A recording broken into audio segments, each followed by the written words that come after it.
చాలామంది రైతులు రొయ్యలను నిశితంగా పరిశీలిస్తూ ఉంటారు, క్లోజ్గా అబ్జర్వ్ చేస్తూ ఉంటారు.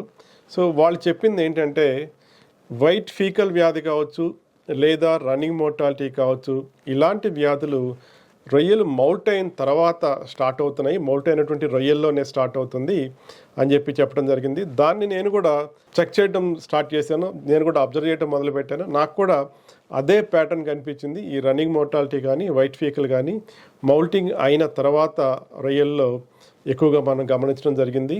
డాక్టర్ పోర్నాల్డ్ అని చెప్పేసి కెసత్సాట్ యూనివర్సిటీ థాయిలాండ్లో ఉన్నారు. ఆయన కూడా చాలా మీటింగ్లో ఇదే విషయాన్ని చెప్పడం జరిగింది. ఆయన ఏం చెప్తారంటే మౌల్టింగ్ అయిన తర్వాత రొయ్య చాలా సెన్సిటివ్గా ఉంటుంది, పైన ఎగ్జోస్కెలిటన్ సాఫ్ట్గా ఉంటుంది, రొయ్య కూడా వీక్గా ఉంటుంది, కొద్దిసేపు కింద నేల మీద పడి ఉంటుంది.